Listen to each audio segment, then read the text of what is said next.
Après un été de tous les records, la Sopfeu prend les grands moyens. Elle grossit ses rangs.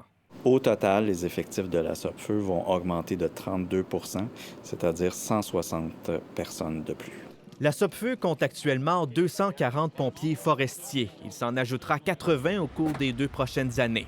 On va déjà avoir 50 pompiers forestiers de plus dès le début de la présente saison. Avec un budget supplémentaire de 29 millions de dollars sur 5 ans, l'organisation compte aussi mieux équiper ses troupes. À Lebel-sur-Quévillon, qui a frôlé la catastrophe et a dû évacuer à 2 reprises l'été dernier, le maire est nerveux. Il espère un été pluvieux. On y pense à tous les jours. C'est un petit peu stressant, je trouve, là. Mais la communauté aura cet été une nouvelle base d'opération permanente avec une quinzaine de pompiers forestiers.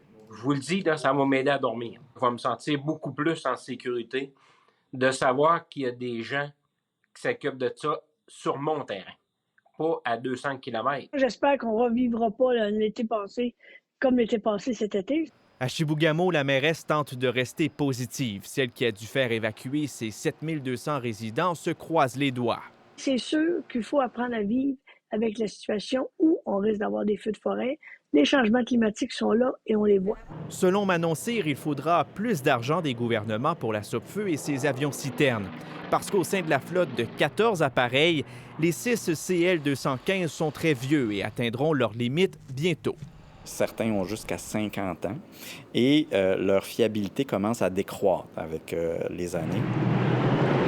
Le recrutement des pilotes est aussi un défi. 40 pilotes sont nécessaires et 10 postes sont encore à pourvoir. C'est très, très difficile à recruter.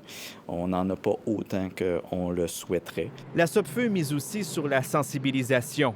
Son budget de prévention augmente de 150 000 $ à 3 millions de dollars par année, puisque 80 des feux de forêt sont causés par l'activité humaine.